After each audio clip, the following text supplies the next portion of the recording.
Hello दोस्तों, कैसे हैं आप।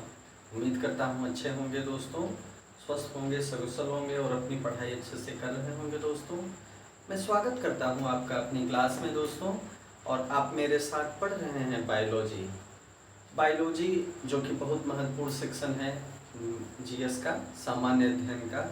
और अगर आप इस पर अच्छी पकड़ बनाते हैं दोस्तों तो आप जो है बहुत सारे प्रश्न जो है जीएस के कवर कर सकते हैं, क्योंकि साइंस के सेक्शन में दोस्तों बायोलॉजी से बहुत सारे सवाल पूछे जाते हैं किसी भी परीक्षा को आप फेस करते हैं तो दोस्तों उम्मीद करता हूँ जो पिछले वीडियोस हैं इनसे आपको बहुत मदद मिली होगी।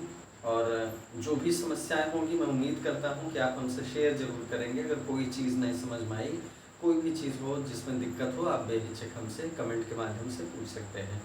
तो दोस्तों उम्मीद करता हूँ कि आगे जो है अगर हम चलते हैं तो पिछली चीज़ों को आपको अच्छे से समझ में आया होगा।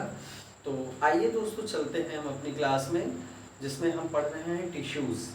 अभी हम पढ़ के आ रहे हैं दोस्तों, ऊतक पढ़ रहे हैं। और ऊतक में दोस्तों महत्वपूर्ण ऊतकों के बारे में हमने बता दिया है। अब आज हम पढ़ेंगे दोस्तों तरल एवं तरल या संवहनी ऊतक। हम आज ऊतकों के उन प्रकार के बारे में पढ़ेंगे जिनको हम क्या कहते हैं, तरल या संवहनी ऊतक, जिनको हम फ्लूइड और हम क्या कह सकते हैं, फ्लूइड और वैस्कुलर टिश्यूज इनको हम फ्लूइड या वैस्कुलर टिश्यूज भी कहते हैं। संवहनी ऊतक या तरल ऊतक। अब देखिए संवहनी शब्द का इस्तेमाल क्यों किया गया है दोस्तों, इसका मतलब वहन, परिवहन से संबंधित कुछ है। मतलब ये ऐसे ऊतक होते हैं जो ट्रांसपोर्टेशन में जो है मदद करते हैं, या किस चीज़ में मदद करते हैं, किसी चीज़ के परिवहन में मदद करते हैं। ठीक है, क्लियर हुआ, परिवहन में ये मदद करते हैं। आइए देखते हैं क्या होते हैं ये। आइए दोस्तों इनके बारे में समझा जाए। कौन कौन से ऊतक हैं, महत्वपूर्ण ऊतक के बारे में हम बात कर रहे हैं। केवल कौन से ऊतक हैं, रक्त या रुधिर, जिसको हम ब्लड कहते हैं दोस्तों, ब्लड। तो रक्त या रुधिर क्या है दोस्तों, यह क्या है, तरल संवहनी ऊतक है। महत्वपूर्ण बात, जो ब्लड होता है दोस्तों, जो रक्त होता है, ये क्या होता है, तरल संवहनी ऊतक होता है। अब तरल होता है ये आपको पता है, लिक्विड होता है, फ्लूइड होता है, और ये संवहन करता है कैसे, ये हम देखेंगे। अब देखिए दोस्तों, इनमें क्या होता है, इनका जो अंतरकोशीय पदार्थ होता है, इनका रक्त का जो अंतरकोशीय पदार्थ होता है दोस्तों, वो क्या होता है, वो दोस्तों होता है तरल। वो क्या होता है, तरल या लिक्विड होता है। क्लियर हुआ। इसमें क्या होती है, कोशिकाएं बिखरी रहती हैं। इनका जो अंतरकोशीय पदार्थ होता है ये कोशिकाओं के समूह से बना होता है, उसमें कोशिकाएं बिखरी रहती हैं और ये लिक्विड मीडियम में होता है। ठीक है, समझ में आई बात, चलिए क्लियर हो गया। अब दोस्तों हम रक्त को देखेंगे, जो कि बहुत महत्वपूर्ण जो है ऊतक है। आइए रक्त को देखा जाए दोस्तों, रक्त के बारे में हम पढ़ेंगे अच्छे से। रक्त, जिसको हम क्या कहते हैं, रक्त या रुधिर, इंग्लिश में इसको कहते हैं दोस्तों ब्लड। ब्लड, क्लियर हुआ। अब हमको ब्लड को देखना है। तो देखिए दोस्तों, रुधिर का जो तरल भाग होता है उसे हम क्या कहते हैं, प्लाज्मा। जो तरल भाग है या जो द्रव भाग है पूरा, उसको हम क्या कहेंगे, प्लाज्मा। क्या कहेंगे दोस्तों, प्लाज्मा कहेंगे। क्लियर हुआ। जो तरल भाग है उसको क्या कहेंगे, प्लाज्मा। अब इसमें जैसे ये प्लाज्मा है, ठीक है, ये लिक्विड है, और इसमें दोस्तों क्या होती हैं, ये होती हैं रुधिर कणिकाएं। क्या होती हैं दोस्तों, रुधिर कणिकाएं। ये क्या होती हैं, तैरती रहती हैं। जो प्लाज्मा होता है इसमें रुधिर कणिकाएं क्या होती हैं, तैरती रहती हैं। क्लियर हुआ? चलिए ठीक है, ये हमारा प्लाज्मा है जो लिक्विड होता है, और ये जो है रुधिर कणिकाएं इसमें जो है, इसमें क्या करती हैं, तैरती रहती हैं। ठीक है, चलिए इसको समझा आपने दोस्तों। अब देखिए, अब हम देखेंगे प्लाज्मा, जो ये प्लाज्मा लिक्विड मीडियम है, इसको देखेंगे ये प्लाज्मा क्या होता है। ठीक है, प्लाज्मा,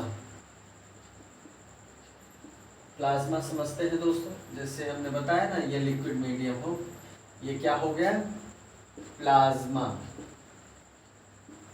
और ये क्या हो गई दोस्तों, ये हो गई रुधिर कणिकाएं। क्या हो गई दोस्तों, रुधिर कणिकाएं। अब आइए दोस्तों देखते हैं ये क्या होता है प्लाज्मा। ये प्लाज्मा देखो दोस्तों, देखते हैं क्या होता है। ठीक है दोस्तों, ये हल्के पीले रंग का चिपचिपा पदार्थ होता है। क्या होता है, हल्के पीले रंग का चिपचिपा जो है श्लेष्मल पदार्थ होता है। देख लेते हैं, हल्के पीले रंग का क्या है, चिपचिपा पदार्थ, चिपचिपा पदार्थ होता है। ठीक है, श्लेष्मल होता है, पहली बात। दूसरी बात, कैसा होता है ये, क्षारीय होता है, मतलब एसिडिक नहीं होता, ये अल्कलाइन होता है। क्या होता है दोस्तों, अल्कलाइन होता है। ठीक है, क्षारीय होता है, बात समझ में आया। अब देखिए, जो इसका आयतन होता है दोस्तों, प्लाज्मा का जो आयतन होता है, ये पूरे रुधिर का कितना परसेंट है, आयतन के हिसाब से, आयतन के हिसाब से 55%। कितना है दोस्तों, 55%। और 45%, मतलब मान के चलिए कि ये जो है प्लाज्मा 55% होता है, और रुधिर कणिकाएं कितनी होंगी, 45%। ये इनका परसेंटेज है किसमें, टोटल रक्त में। जो टोटल रक्त होता है, उस रक्त में जो है, जो पीले रंग का पदार्थ होता है, चिपचिपा पदार्थ होता है, जिससे प्लाज्मा कहते हैं, उसका परसेंटेज कितना होता है, ये लगभग 55% होता है। और रुधिर जो कणिकाएं होती है दोस्तों, उनका कितना परसेंट होता है, 45% होता है। ठीक है, क्लियर हुआ? एक एक चीज अच्छे से समझते चलिए। क्लियर हुआ दोस्तों? ठीक है, अच्छा, अब हम क्या देखेंगे कि जो प्लाज्मा होता है, इसका कंपोजिशन कैसे होता है, मतलब किस चीज का ये दोस्तों बना होता है। ठीक है, चलिए, ये होता है दोस्तों 90% जो इसका भाग होता है, वो केवल जल होता है। प्लाज्मा का 90, जैसे मान लीजिए प्लाज्मा है, तो 90% भाग इसका, 90% भाग इसका जो होता है दोस्तों, जल होता है। और ये जो भाग होता है, ये कार्बनिक और अकार्बनिक, ठीक है, प्रोटीन पदार्थों का बना होता है। किस चीज का बना होता है, प्रोटीन। मतलब ये अकार्बनिक, कार्बनिक और क्या होगा, प्रोटीन। ये 10% में तीनों चीजें आ जाएंगी। प्लाज्मा के इस भाग में क्या होगा, 90% क्या होगा दोस्तों, वाटर होता है। अब बाकी केवल 10%, केवल 10% में प्रोटीन होता है, कार्बनिक तत्व होते हैं और अकार्बनिक तत्व होते हैं। क्लियर हुआ? चलिए, ये हो गया प्लाज्मा का संघटन, कंपोजिशन ऑफ प्लाज्मा। चलिए, समझ में आया होगा रक्त के विषय में, आपको चीजें एकदम क्लियर हो रही होंगी दोस्तों। ठीक है, अब देखिए, ये तो प्लाज्मा हो गया। अब हम क्या देखेंगे, अब रुधिर के कण देखेंगे, रुधिर कणिकाओं के बारे में देखेंगे। तो आइए दोस्तों देखते हैं रुधिर कणिकाएं।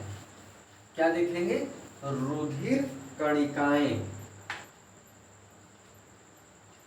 हम देखेंगे दोस्तों,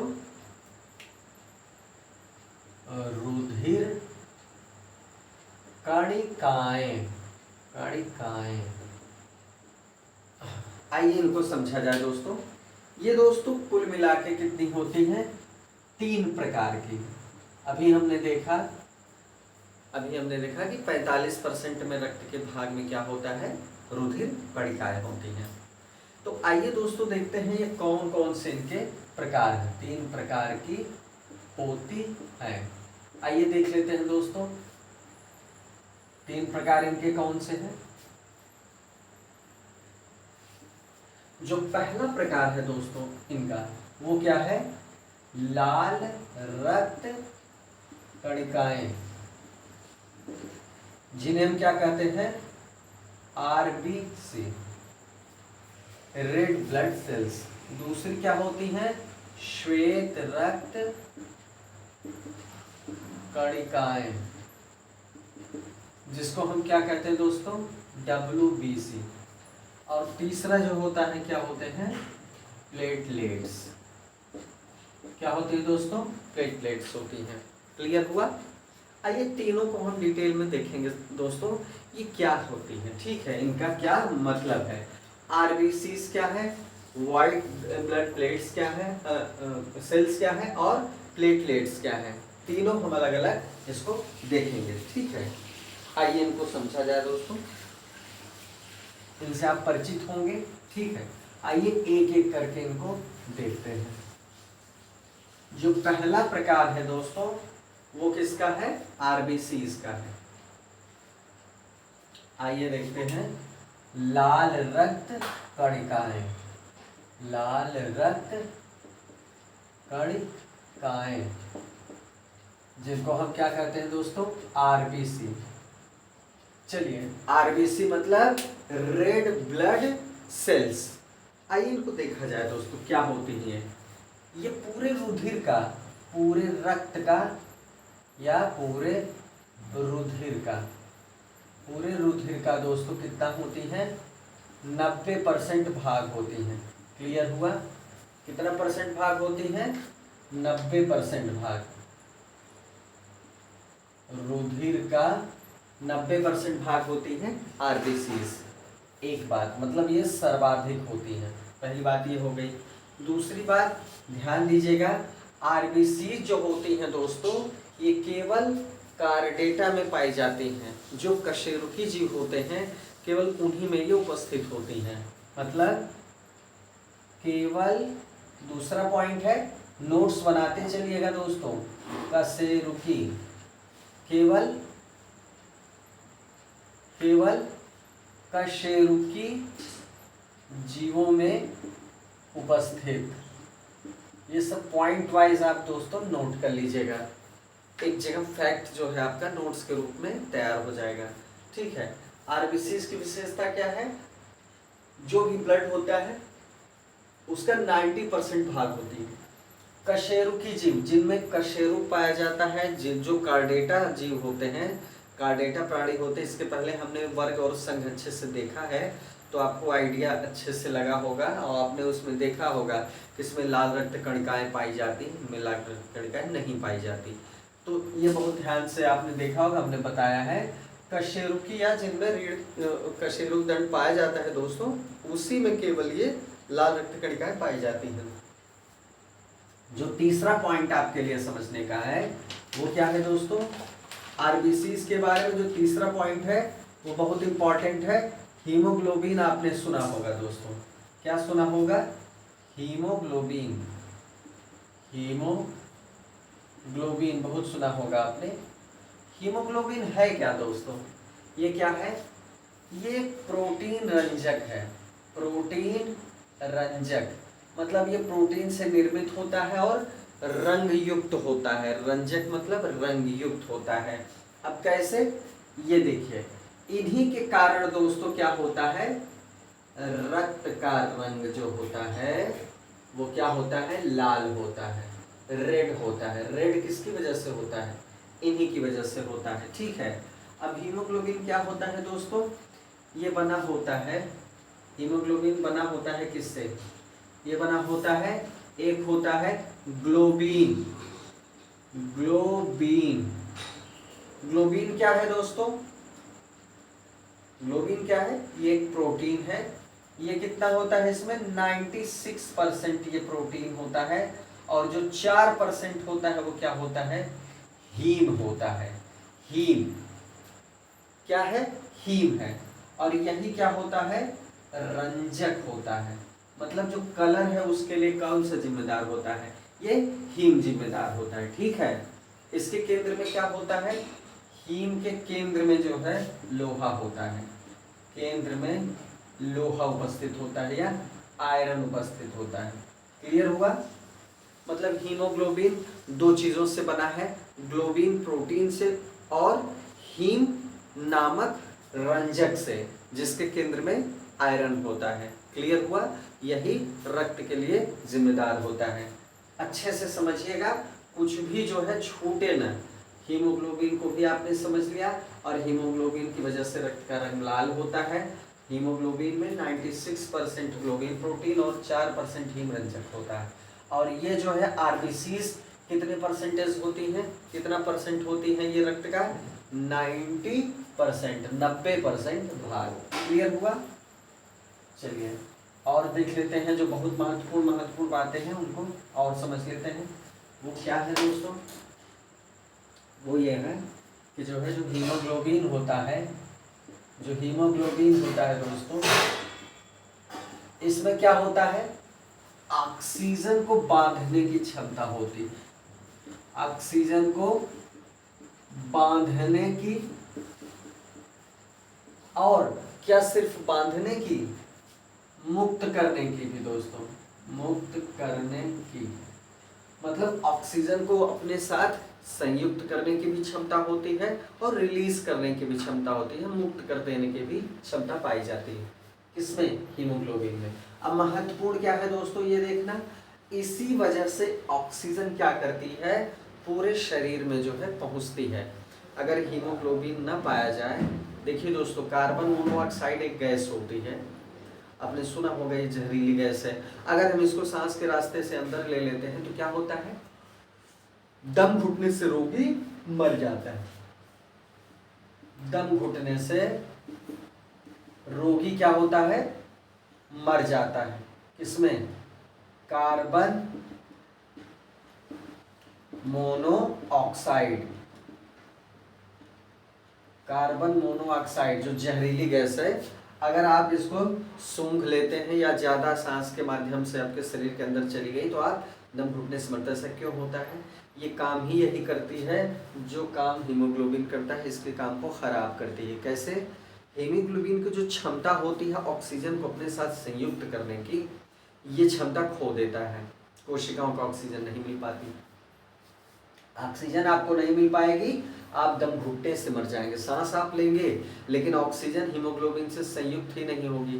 क्लियर हुआ? तो उसमें सबसे बड़ी प्रॉब्लम यही होती है। चलिए ये भी आप जान गए। तो कहने का मतलब हीमोग्लोबिन क्या करता है? ऑक्सीजन को बांधता है और जहां इसकी जरूरत है कोशिकाओं में जाके इसको मुक्त कर देता है। ठीक है। और दूसरा काम क्या करता है दोस्तों, महत्वपूर्ण बात, कि ये जो है CO2 को वापस भी लाता है। ऑक्सीजन को कोशिकाओं में जाके मुक्त करेगा और CO2 को अपने साथ कनेक्ट करके लेके बाहर आ जाएगा। कहाँ आएगा?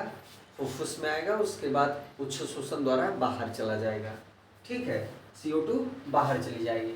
चलिए ये हीमोग्लोबिन आपको समझ में आ गया।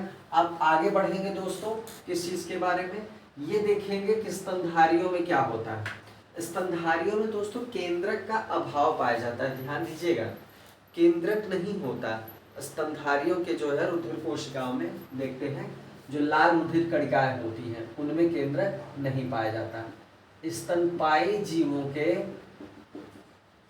लाल रुधिर कणिकाओं के जीव द्रव्य में, इसमें लाल रुधिर कणिकाओं के जीव द्रव्य में केंद्रक क्या होता है दोस्तों? नहीं पाया जाता, नहीं पाया जाता। क्लियर हुआ? लाल रुधिर कणिकाओं के जो जीव द्रव्य में केंद्रक की उपस्थिति नहीं होती। बिल्कुल याद रखिएगा दोस्तों, बिल्कुल भूलने वाली चीज नहीं है। केवल एक अपवाद है, केवल ऊंट को छोड़कर, ऊंट को छोड़कर ऊंट की लाल रुधिर कणिकाओं में केंद्रक पाया जाता है। ठीक है, ऊंट की लाल रुधिर कणिकाओं में केंद्रक मिलता है, बाकी किसी भी स्तनपायी वर्ग के जीवों में लाल रुधिर कणिकाओं में केंद्रक नहीं पाया जाता, याद रखिएगा। और ऊंट में ये कहाँ बनती है? अस्थिमज्जा में, लाल अस्थिमज्जा में। ठीक है, चलिए ये भी फैक्ट हो गया, याद रखिएगा। सवाल घुमा फिरा के ऐसे ही पूछता है दोस्तों। चलिए, अब हमारी लाल रक्त कणिकाएं हो गई। अब हमको क्या देखना है? श्वेत रक्त कणिकाएं। हमको अब क्या देखना है दोस्तों? श्वेत रक्त कणिकाएं, व्हाइट ब्लड सेल्स। आइए इसको भी देख लेते हैं दोस्तों। श्वेत रक्त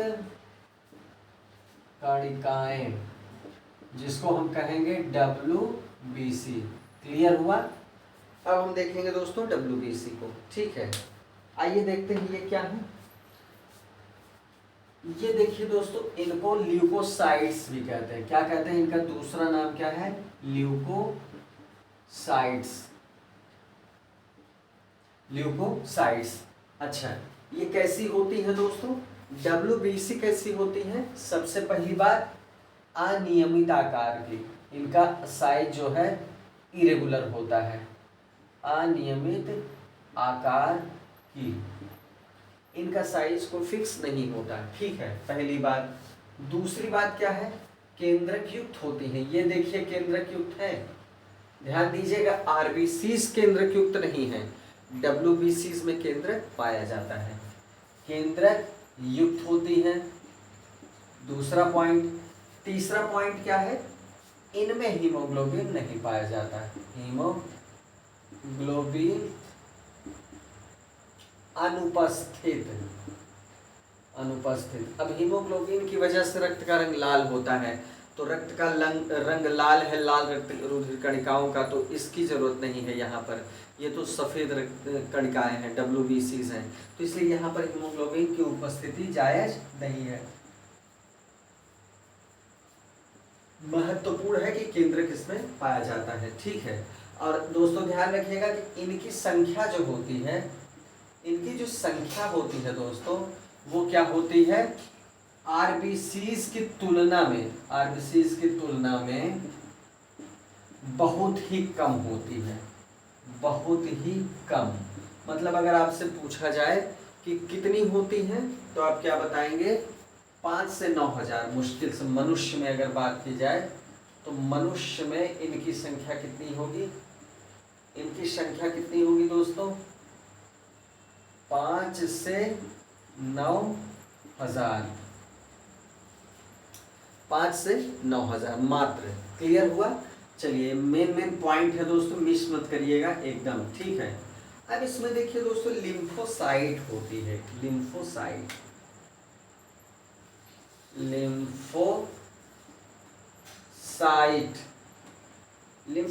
क्या है दोस्तों? लिम्फोसाइट क्या करती हैं? इन्हीं का एक प्रकार है। तो ये क्या करती हैं? एंटीबॉडी के निर्माण में भाग लेती हैं। किसके निर्माण में भाग लेती हैं? एंटीबॉडी के निर्माण में। ठीक है, ये क्या करती हैं? एंटीबॉडीज बनाती हैं। और क्या होता है दोस्तों? अब इसके अलावा लिम्फोसाइट जो होती है वो क्या बनाती है? बहुत महत्वपूर्ण है, ध्यान से देखिएगा। लिम्फोसाइट क्या बनाती है? एंटीबॉडी। और बाकी जो WBCs हैं, अन्य जो WBCs होती हैं, ये क्या करती हैं दोस्तों? ये जीवाणुओं को, जो भी अवांछित जीवाणु हैं, जीवाणुओं को नष्ट करने का प्रयास करती है, नष्ट करने का कार्य करती हैं। मतलब काम देखिए सबका अपना बटा हुआ है। लिम्फोसाइट क्या करती हैं? एंटीबॉडीज बनाती हैं, प्रतिरक्षा कण बनाती हैं, प्रतिरक्षा तत्व बनाती हैं। और ये क्या करती हैं? बाकी की जो WBCs हैं, ये बैक्टीरिया से फाइट करती हैं। जो भी अवांछित अनवांटेड बैक्टीरियास होते हैं, उनसे क्या करती हैं? ये फाइट करती हैं। क्लियर हुआ? चलिए, समझ में आई बात दोस्तों? ये है हमारी WBCs। ये लिम्फोसाइट भी आपने समझ लिया। ल्यूकोसाइट को हम क्या कहते हैं? श्वेत रक्त कणिकाएं। WBCs या ल्यूकोसाइट एक ही चीज है। लिम्फोसाइट का काम क्या है? इनमें लिम्फोसाइट करती हैं दोस्तों एंटीबॉडी का निर्माण, और बाकी जो WBCs हैं वो लड़ती हैं किससे? बैक्टीरिया से, उनको मारने का प्रयास करती हैं। आइए दोस्तों, तीसरा जो अपना बचा हुआ है वो क्या है? रुधिर प्लेटलेट्स। तीसरा जो बचा हुआ है वो क्या है, रुधिर प्लेटलेट्स। इनको हम एक चीज और कहते हैं, क्या, थ्रोम्बोसाइट्स। थ्रोम्बोसाइट्स महत्वपूर्ण है दोस्तों, मिस मत करिएगा, लिखिएगा जरूर, नोट्स जरूर बनाइएगा। ये रक्त का भी टॉपिक महत्वपूर्ण है। रक्त का जो टॉपिक है तरल संयोजी ऊतक है, और ये संवहनी ऊतक को भी किस श्रेणी में भी आता है, इसको संवहनी ऊतक कहिए या तरल संयोजी ऊतक, तो महत्वपूर्ण है, बिल्कुल एक भी पॉइंट मिस मत करिएगा। तीसरा जो है रुधिर प्लेटलेट्स हैं, इनको थ्रोम्बोसाइट कहते हैं, ठीक है, क्लियर हुआ। अब देखिए इनकी प्रमुख बातों को सुनिए, समझिए। ये क्या है, केवल मतलब कशेरुकी में नहीं, कशेरुकी में कौन पाई जाती थी, लाल रक्त कणिकाएं। अब यहाँ ये केवल स्तनपायी, ध्यान दीजिएगा, कशेरुकी में भी केवल स्तनपायी मैमल्स में उपस्थित होती हैं, केवल स्तनपायी या मैमल्स में भी ये, मैमल्स में ही ये पाई जाते हैं, ठीक है, समझ पाई बात, केवल स्तनपायी वर्ग में। दूसरी बात क्या, इनकी संख्या कितनी होती है दोस्तों, 2 लाख से 5 लाख प्रति घन मिलीमीटर। संख्या कितनी होती है इनकी, 2 लाख से 5 लाख, कितना, 2 लाख से 5 लाख। अब इसको क्या कहेंगे, प्रति घन मिलीमीटर, प्रति घन मिलीमीटर रक्त, मतलब 1 घन मिलीलीटर रक्त में इनकी संख्या कितनी होगी, 2 लाख से 5 लाख। क्लियर हुआ। चलिए एक चीज हो गई, काफी सूक्ष्म होती है, काफी सूक्ष्म होती है, रंगहीन होती है और केंद्रकहीन होती है, ये भी समझ लीजिए, केंद्रकहीन होती है, केंद्रकहीन होंगी, सूक्ष्म होंगी, रंगहीन होंगी। क्लियर हो गया। अब देखिए इनका मुख्य काम सबसे ज्यादा इंपॉर्टेंट है, वो समझिएगा। मुख्य कार्य क्या है इनका दोस्तों, प्लेटलेट्स का मुख्य कार्य क्या है, शरीर के कट जाने से, जब भी शरीर कट जाता है, शरीर के कट जाने से जो बहता हुआ रक्त होता है उसको जमाने का काम करना, मतलब उसको जमने में मदद करना। क्लियर हुआ। उसके जमने में क्या करती हैं ये, मदद करती हैं, ठीक है, मतलब क्या करती हैं, रक्त का थक्का बनाती हैं, रक्त का थक्का बनाती है। क्लियर हुआ। रक्त के थक्के बनाने के लिए कौन सी कौन सी कोशिकाएं इस्तेमाल होती हैं, कौन से रक्त कणिकाएं इस्तेमाल होती हैं, ये होती हैं प्लेटलेट्स। आरबीसीज हमने देखा, आरबीसीज का काम क्या है वो हमने देखा, हीमोग्लोबिन का काम क्या हमने देखा कि किस तरह वो जो है ऑक्सीजन को ले जाती हैं, छोड़ती हैं, CO2 को देखा हमने किस तरह वो अपने साथ लेके बाहर लेके आती हैं, फिर हमने बाहर निकालने के लिए फेफड़े में लेके आती हैं, फिर फेफड़े से उच्च श्वसन द्वारा बाहर निकलता है। हमने देखा दोस्तों WBCs को, तो उनका काम जीवाणुओं को मारना है और एंटीबॉडीज को बनाना है। तीसरा हम जो देख रहे हैं बहुत इंपॉर्टेंट है, प्लेटलेट्स। इनका काम क्या है दोस्तों, रक्त को जमाना, रक्त के स्कंदन में मदद करती है, स्कंदन मतलब जमाव में मदद करती है। प्लेटलेट्स का यही मुख्य काम है, ठीक है। चलिए दोस्तों ये हमने समझ लिया, ठीक है। अब देखिए दोस्तों हमको जो समझना है वो क्या समझना है, रक्त में हमने 3 कणिकाओं को समझ लिया, रक्त का मुख्य कार्य क्या है दोस्तों। चलिए ये तो जान लिया कि रक्त का कंपोजिशन क्या है, अब रक्त का काम क्या है ये हम समझने का प्रयास करेंगे। रक्त के कार्य देखते हैं दोस्तों, प्रमुख कार्य रक्त के क्या है, ठीक है। पहला काम है परिवहन, परिवहन, और दूसरा काम क्या है दोस्तों, ताप नियंत्रण। ध्यान दीजिएगा, टेम्परेचर के कंट्रोल का काम भी जो है रक्त का है। जो शरीर होता है दोस्तों, जो बॉडी होती है, इसके टेम्परेचर को मेंटेन करना भी रक्त का काम है। और परिवहन तो आप देख ही रहे, अब देखिए दोस्तों, रक्त द्वारा क्या होता है, जो भी पची भोजन सामग्री है, ठीक है, जो भी भोजन पच जाता है, छोटी आंत में पच के फिर स्वांगीकरण होता है उसका, तो रक्त के माध्यम से ही यहाँ से वहाँ पचा हुआ भोजन जाता है।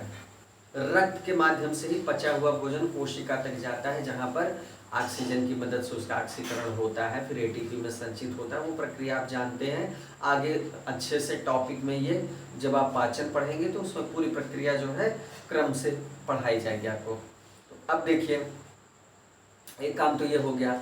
दूसरा काम क्या है इनका दोस्तों, दूसरा काम ये है कि जो भी उत्सर्जी पदार्थ होते हैं, अब मान लीजिए कुछ पदार्थ ऐसे होंगे जो अवांछित होंगे, उत्सर्जी होंगे, उनको भी ये क्या करते हैं, रोटेट करते रहते हैं, सही जगह पे पहुंचाते हैं कि कहाँ से उनका उत्सर्जन किया जा सके। ठीक है, ये उत्सर्जी अंगों का काम है, लेकिन रक्त जो है इनको एक जगह से दूसरी जगह लेके जाते हैं। तीसरी चीज क्या है सबसे महत्वपूर्ण, अभी आपने देखा कि O2 को भी ये जो है कोशिकाओं तक पहुंचाते हैं, और CO2 को वहां से लेके जो है बाहर निकालने के लिए फेफड़ों में लेके आते हैं। मतलब O2 और CO2 के भी परिवहन में ये मदद करते हैं। पाचित भोजन को इधर से उधर ले जाने में, परिवहन में मदद करते हैं। CO2 और O2 को मदद करते हैं परिवहन करने में, और तीसरा उत्सर्जी पदार्थों के भी परिवहन में ये मदद करते हैं। तीनों पॉइंट वाइज एकदम अच्छे से समझिएगा, ठीक है। मतलब पाचित भोजन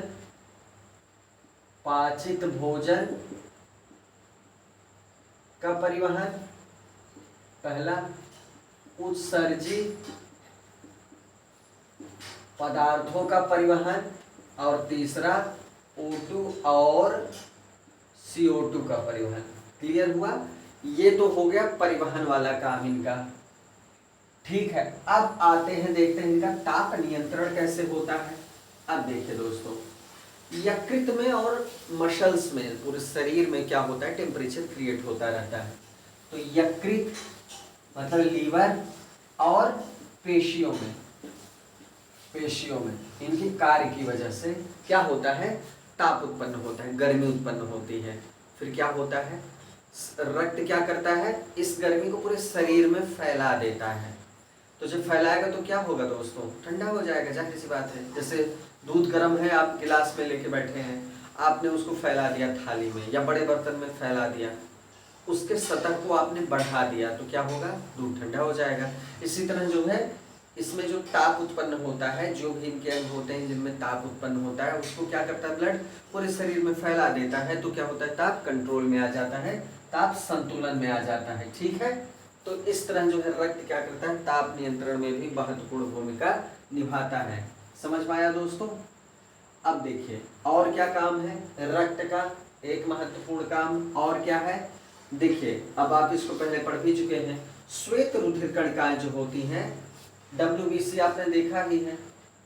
WBC क्या करती हैं, हानिकारक जीवाणुओं को नष्ट कर देती है, हानिकारक जीवाणुओं को नष्ट कर देती है। क्लियर हुआ? जो भी हानिकारक जीवाणु हैं उनको WBC नष्ट कर देती है, मार देती है। ये WBC का काम है, अभी आप इसको पढ़ चुके हैं। क्लियर हुआ? अब देखिए परिवहन और ताप नियंत्रण हो ही गया। तीसरा जो महत्वपूर्ण काम है प्लेटलेट्स, ये भी आप पढ़ चुके हैं। प्लेटलेट्स क्या करती है, रक्त का ठग का जमाने में मदद, रक्त को जमने में मदद करती है, जमने में मदद करती है। अब दोस्तों एक चीज ध्यान दीजिएगा, प्लेटलेट्स का काम क्या है, रक्त को जमाना या थक्का बनाना। लेकिन क्या आपको आश्चर्य नहीं होता ये सोच के कि अगर प्लेटलेट्स रक्त में उपस्थित हैं और इनका काम यही है, तो हमारी नसों में जो खून बह रहा है वो जम क्यों नहीं जाता? ऐसा क्यों होता है कि जब हमारा शरीर कहीं कट आता है हमारे शरीर में, या नस कट जाती है, खून बहने लगता है, ठीक है, और कुछ देर बाद क्या होता है, प्लेटलेट्स उसको जमा देते हैं। ऐसा क्यों होता है दोस्तों? देखिए जो जमने की प्रोसेस है दोस्तों थोड़ा सा टिपिकल है, उसको डिस्कस करने की कोई ज़रूरत नहीं, काफ़ी लंबी चीज़ें हैं। हाँ, आप इतना बस समझिए कि जब जैसे ही वायु के संपर्क में रक्त आता है तो उसके बाद क्या होता है, प्लेटलेट्स कुछ ऐसी रासायनिक प्रक्रियाओं को पूरा करती हैं जिससे रक्त क्या होता है, जम जाता है। ठीक है, वो जाल बनाती हैं, उसमें जो है रुधिर कणिकाएं फंस जाती हैं और वो क्या करता है, जमने में मदद करता है। तो वो इम्पॉर्टेंट नहीं है, यहाँ ये देखना है कि जमने में हमारे रक्त को मदद करती है, लेकिन तब जब रक्त का वायु से संपर्क होता है। कितनी टेक्निकल बात है, समझिएगा। शरीर के अंदर ऐसा नहीं होने पाता, नहीं तो क्या होगा, ब्लड क्लॉटिंग हो जाएगी और डेथ हो जाएगी। तो प्रकृति का इतना अच्छा सिस्टम है। ठीक है, चलिए ये हमने देख लिया, ये क्या करती हैं, प्लेटलेट्स रुधिर जमाने में मदद करती हैं। अब दोस्तों एक और टॉपिक हम पढ़ेंगे रक्त में, इसी से संबंधित, चूंकि आपने देख लिया रुधिर स्कंदन, यही देख लेंगे कि रुधिर जमता कैसे है, क्या है, इसको थोड़ा सा समझ लेते हैं। रुधिर स्कंदन अभी जो हम डिस्कस कर रहे थे, तो देख लेते हैं रुधिर स्कंदन, या इसको कह सकते हैं ब्लड क्लॉटिंग। क्लियर हुआ? हम देखेंगे दोस्तों ब्लड क्लॉटिंग क्या है। ठीक है, जब किसी कटे भाग से, जैसे उंगली कट जाए, रक्त निकलने लगता है, तो क्या होता है, कुछ देर बाद वो जेली के रूप में जम जाता है। किसके रूप में जमता है दोस्तों? जेली के रूप में, गाढ़े रूप में, मोम जैसा जेली के रूप में ये जम जाता है। क्लियर हुआ? इसको क्या कहते हैं, इस घटना को रुधिर स्कंदन या ब्लड क्लॉटिंग। क्लियर हुआ? चलिए, रुधिर स्कंदन आपको समझ में आ गया। अब देखिए दोस्तों, रुधिर में एक प्रतिस्कंदन भी होता है, प्रतिस्कंदन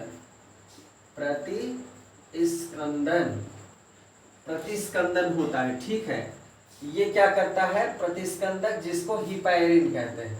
हिपैरिन बहुत महत्वपूर्ण बात है, याद रखिएगा। हिपैरिन नामक तत्व होता है। हिपैरिन का काम क्या है, ये रक्त को जमने नहीं देता है। ठीक है, ये क्या करता है, ये प्रोथ्रोम्बिन, ठीक है, जो प्रोथ्रोम्बिन होता है, प्रोथ्रोम्बिन को क्या करता है, इसके उत्प्रेरण को रोकता है। अभी आप समझिए, उत्प्रेरण को क्या करता है, रोकता है। देखिए दोस्तों, प्रोथ्रोम्बिन का काम क्या है, रक्त को जमाना, और हिपैरिन का काम क्या है, प्रोथ्रोम्बिन के काम को रोकना। तो एक बैलेंस बना रहता है। आप समझिए, हिपैरिन क्या करता है, शरीर के अंदर या नसों के अंदर रक्त को जो है जमाने नहीं देता। किसको? प्रोथ्रोम्बिन को जमाने नहीं देता। लेकिन यही प्रोथ्रोम्बिन जब किसी कटे भाग से रक्त बाहर निकलता है तो एक्टिव हो जाता है और रक्त को जमा देता है। क्लियर हुआ? क्लियर हुआ दोस्तों? अब देखिए, अगर मान लीजिए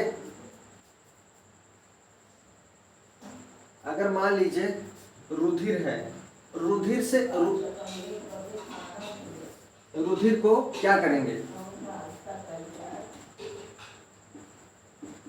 अधर रुधिर वाहिका है। ठीक है, रुधिर वाहिका में दोस्तों क्या होता है, अगर मान लीजिए इससे रुधिर निकाला जाए तो इसको जमाने से बचाने के लिए क्या होगा, जमाने से बचाने के लिए, रुधिर को जमने से या जमाने से बचाने के लिए इसमें क्या होता है, प्राकृतिक रूप से तो हिपैरिन होता है दोस्तों, लेकिन आर्टिफिशियली इसमें जो है क्या मिलाया जाता है, तो ऑक्सलेट मिलाया जाता है।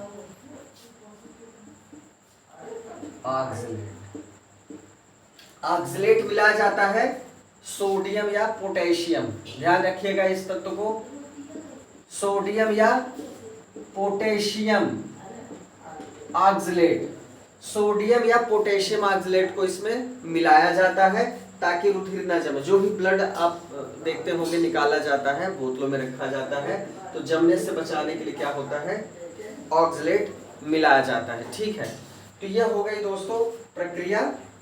इस तरह जो है रुधिर स्कंदन होता है, और रुधिर स्कंदन से प्रतिस्कंदक किस तरह अपना काम करता है ये हमने देखा।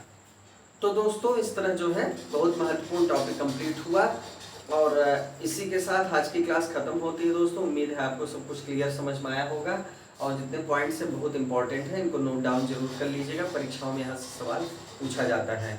तो दोस्तों अगले वीडियो में मिलते हैं एक नए टॉपिक के साथ और महत्वपूर्ण चीज़ों के साथ जो आपकी परीक्षा के लिए निश्चित तौर पर महत्वपूर्ण होंगी। ठीक है, मिलते हैं दोस्तों अगले वीडियो में। जय हिंद।